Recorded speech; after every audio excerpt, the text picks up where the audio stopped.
Day 3 of దరిద్రమైన Zomato and ఏందంటున్నారా? Already day 2 అన్నాడు, మళ్ళీ ఇప్పుడు డే 3 అని ఎందుకు అంటున్నట్టుకున్నా. వీడియో చూడండి మీకు అర్థమైపోతుంది. ఆన్ చేసి స్లాట్స్ గిగ్స్ బుక్ చేసి చూడంగానే కేఎఫ్సీలో ఆర్డర్ పడ్డది. పోయి పికప్ చేసుకొని ఆర్డర్ ఇవ్వడానికి స్టార్ట్ అయిపోయినాం.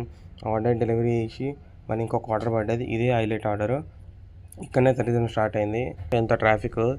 ఇంత ట్రాఫిక్ లాంటి ఫోన్ చేసి అన్న మీరు రాంగ్ ఆర్డర్ తీసుకోలేరు, అది రాంగ్ ఆర్డర్ అని చెప్తే మళ్ళీ ఇక్కడ యూటర్న్ లేదు, ఏం లేదు.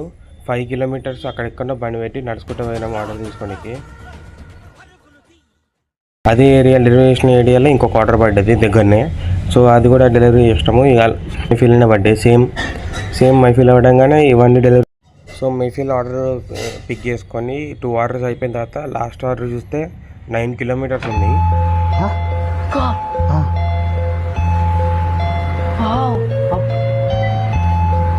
లాస్ట్ ఆర్డర్ కదా 9 కిలోమీటర్స్ ఎట్లా పోవాలి అని ఆలోచించే లోపల మాకు తెలిసిన ఏరియా అని చెప్పి షార్ట్కట్ లెక్కలు చూసినాము. మంచి షార్ట్కట్ దొరికింది.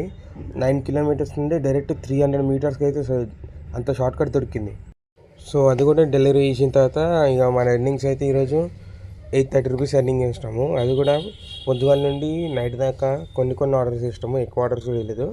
కొన్ని ఆర్డర్స్ చేసి కొన్ని అంటే ఎన్నో కాదు, 9 ఆర్డర్స్ చేసినాము. అది కూడా 830 రూపీస్ వచ్చినాయి. ఈ రోజు అయితే ఇట్లా ఎండ్ అయింది. సో మళ్ళీ నెక్స్ట్ డే కలుద్దాం. బాయ్.